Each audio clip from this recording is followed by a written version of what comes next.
Hola, bienvenidos a Podcast 1024. Soy Daniela. Soy Nora. Soy Miriam.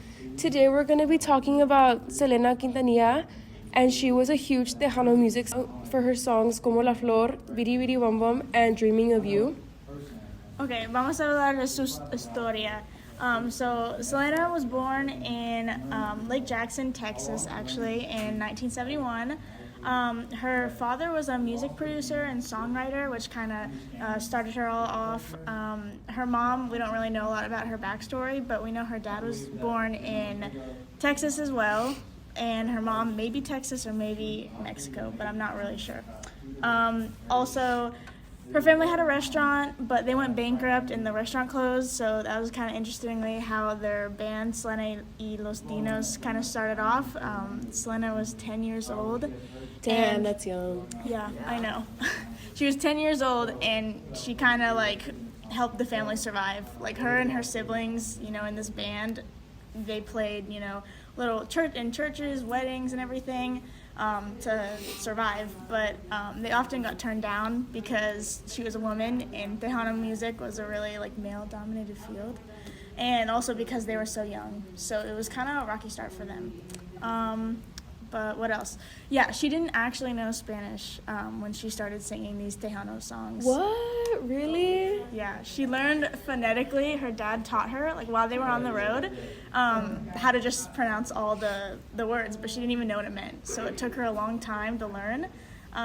In her teenage years, she practiced, and then she eventually, became pretty fluent, I would say.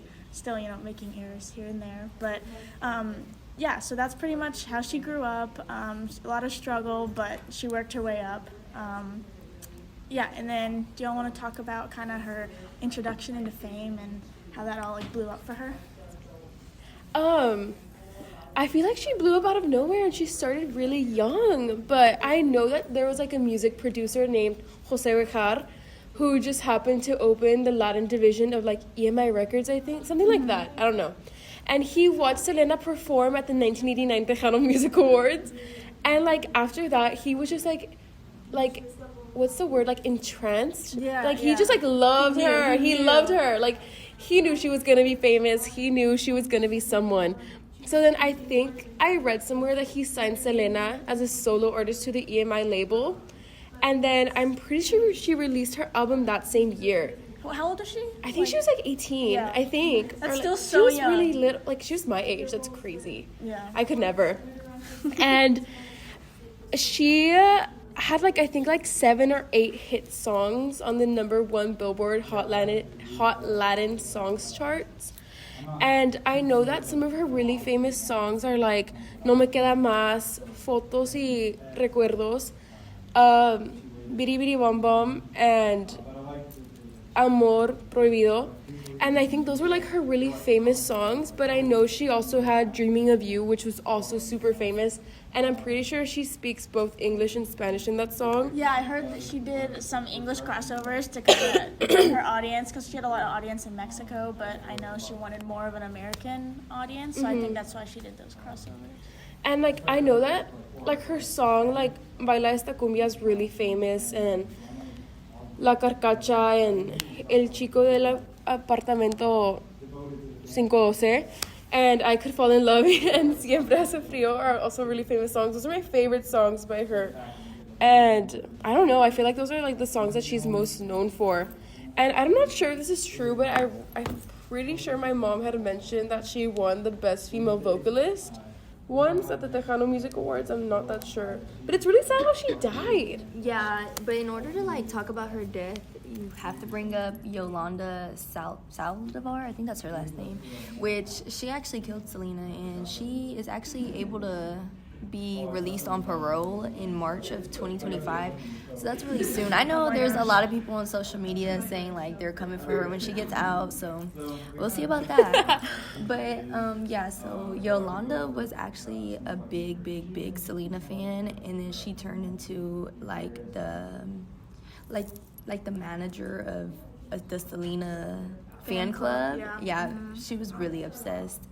And then she's the president, not the But sorry. she did become a manager. Of her boutique store. Mm-hmm. So she killed Selena March 31st, 1995 in Corpus Christi, and Selena was only 23, so she was very young. And the reason was, one, she was very obsessed with Selena, but she did get caught embezzling thousands of dollars from the money that Selena was making from her boutique. And so basically what happened was she got exposed. They decided to meet at a hotel called Days Inn in Corpus, and Yolanda was supposed to give her like the remaining documents for the business, but instead she shot Selena, and she was sentenced to life, but like I said, she's eligible for parole. And I know Selena, like, she was able to like confirm that it was Yolanda, like the manager of the hotel. Weren't those her last words? Yeah, those were her last words. The manager came out and said, like, I'm not sure if the manager was a guy or a girl, but when the manager went to Selena did say like it was Yolanda, so that was her last words. And she got rushed to the hospital, and the doctors wanted to give her a blood transfusion, but they are Jehovah's Witnesses, and Jehovah's Witnesses don't believe in blood transfusions just due to religious reasons. So her dad denied, but I know like it makes everybody question. I know her dad probably did not know at the time, but Selena and Chris Perez did elope, so if anything, it would have been Chris's decisions. Not Selena's dad. Oh, it's Chris's decision. Yeah. Oh, I did not know that. But you know what I heard? I heard that she died in the arms of the manager. Mm-hmm. Like, because I remember hearing about his story, about him saying that she, like, died. So, I mean, I think she was already dead. Mm-hmm. And then she was going to the hospital to maybe save her life. Mm-hmm. But, yeah, it's kind of crazy. And I also, like, to more speak about Yolanda a little bit, when I was listening to some other podcasts and everything, and they were saying that, like, not only was she the president of the fan club, but she became really, really, really close and, like, obsessive with Selena. Mm-hmm. And I heard that from other people saying that she constantly wanted to, like, ride in the same car and always be near her. And then she became so close that she was kind of like her personal assistant, too. Mm-hmm. So she didn't just have, like, she wasn't just, like, had the money available of, like, the boutique, but also the fan club, and then also even just, like, Selena's personal expenses, you know, and finances. She had, like, everything. So she was just crazy. Yeah, and because of that, like, because she knew everything, she came out and said that when she killed Selena was pregnant, but autopsy did confirm that she wasn't pregnant. She's just crazy. Yeah, it was a lot of conspiracies too. Some people think that Yolanda had an affair with Selena's dad. A lot of people, well, I think we all know Selena's dad wasn't a good person, but a lot of people do think that, like, he purposely denied the blood transfusion, which I kind of believe. Why? Because he just wasn't a good person. Like, Chris had even because they made a Netflix show or movie, it was something, and Chris even came out and said, like, the way that they portrayed Selena's dad was not how he really was. Like, he used Selena for her fame. I mean, she was so young when they started. Yeah. Like, are you kidding? Yeah, I've heard a lot that, like, her dad was, like, more in it for the money. Yeah. Because I think it was, like, not a year, but, like, it was very soon after her death that they came out with the movie. Yeah.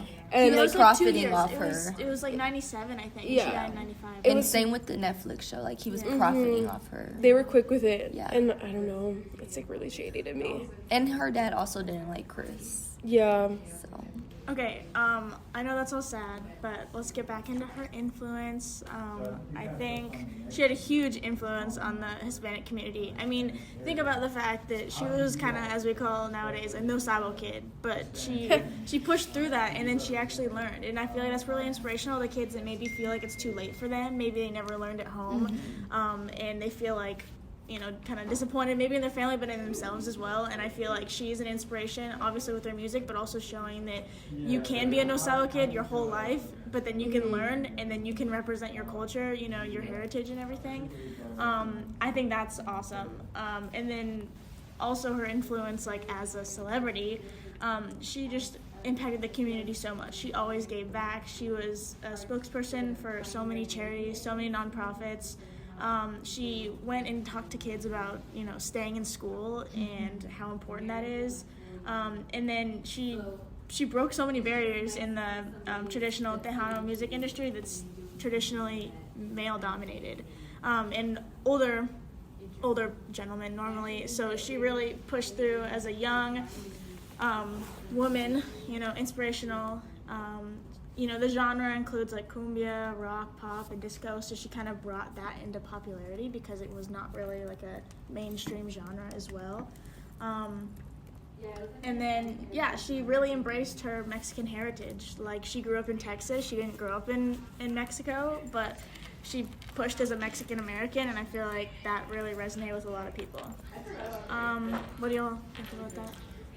I think she's just, like, I don't know. I feel like she got done really dirty, and she's just a really cool lady. I feel like she just deserved better, and you're right. She was definitely really influential. Like, if you go to Corpus, she's literally splattered all over everywhere. Like, you literally can't miss her. And I feel like, I hope as, like, new generations come, we don't, like, forget about her. Because I feel like if she were to be alive right now, she'd be so successful. And, like, she was just getting started. Like, she had so much left of her life. And, like, even though she's not, like, necessarily on Earth, she's, like, her spirit lives on. Yeah. Her music is still, like, resonating with so many people. And I think she proved, like, everybody would say, like, you can't learn another language just watching videos, but, like, that's what she did, too. Like, she would sit and watch shows in Spanish, like, and she just learned. Yeah. She's, like, someone to look up to. I think she's a really good girl for, like, young women to look up to. I think she's really cool. Yeah, she, where is it, the Astrodome in Houston? I remember she sold that out, and it was, like, 60,000 people. Yeah. And she also is, like, a fashion icon, I feel like, too. Yeah. Like, I remember hearing that this, like, maroon, like, jumpsuit that she wore during that performance, like, she designed it all. Like, someone else made it, but, like, it was her idea, and she designed it. So literally everybody dresses up as her for Halloween. Yeah, I literally dressed up as her, like, 2 years ago. Yeah, and for, like, Hispanic Heritage Month at school, when it's, like, dress up as, like, a Hispanic, like, somebody, like, they always dress up as Selena. Yeah. She was just an it girl, to be honest. Yeah. Like, she was pretty, she could sing, she had the body, like... She was that girl. Yeah, she was. Yeah, and I feel like unfortunately, I feel like this is a lot how it is, but she did get, I feel like, more recognition after she passed away.